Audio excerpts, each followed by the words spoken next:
My dad was an amazing man. At 6'5", he had a big presence, an immense spirit, and great charm. As a good Scot, I married an English woman, and I didn't do too badly. He was brave, outspoken, and clear in his views. He was his own man. And true to Dad, he kept his own counsel about his death. He made it clear what he wanted to do from the time 5 years ago he was told his cancer was terminal. He let me film him in the last month of his life, when again he said he was sure he was doing the right thing. There's only 3 things you can do with the corpse. 1, you can bury it. 2, you can burn it. And 3, you can give it away. Once you've died, mortuary wagon comes along, picks you up, away you go. Amen. That's the end. My father contracted myelofibrosis, a terminal illness where the body can no longer make its own blood. His spleen became engorged as it tried to manufacture blood, something he was convinced would fascinate students. I hope they admire my spleen, because it is a very good specimen. I hope it's a half. I've got a spleen and a half. What happens if they practice plastic surgery on your face? Well, it'd be a pity to do that. Why? You can't improve the unimprovable. I think the dentist students will have a field day though. As his condition developed, Dad needed a blood transfusion every 2 weeks, and he became acutely aware of the great debt he and all of us owe the NHS.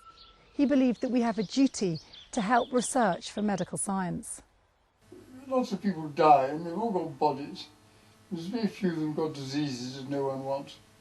And therefore there should be any amount of bodies. Yet there isn't, there's a shortage. I'm sure this is just because the human populace don't really know about body donation. They don't look on it as an alternative, they don't know. Appeals for life-saving organ donations or blood appear quite often, but requests for body parts or whole bodies after death are almost never mentioned. Medical schools need bodies. They're vital for students to learn about anatomy and for research. It's believed just 600 people donated their bodies in 2008. There are over 40,000 medical students in the UK, so there's an urgent need for more donations. But it can be a very hard decision for some families to accept. Mum wasn't entirely happy with it at first.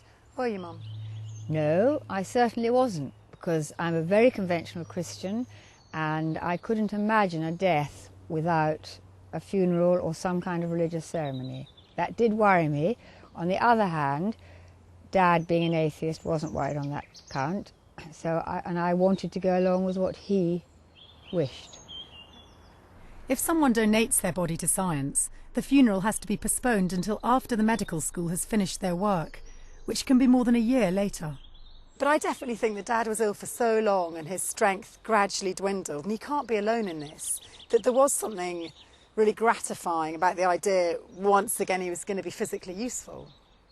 Yes, this definitely gave him pleasure, and it really heartened him, because physical work was very important to your father.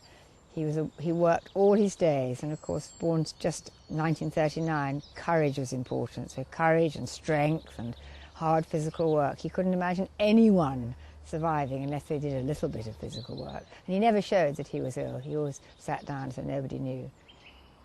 It was all pretty simple in the end. Dad died at home and an ambulance came and took his body away to the university.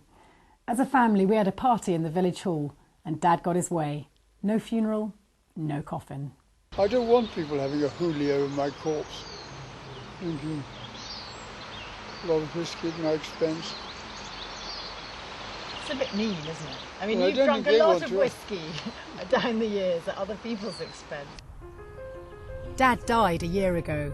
Now Mum's had time to grieve and come to terms with his decision. I executed his wishes. I knew what was happening. He was no longer there. I'm not someone who weeps over gravestones.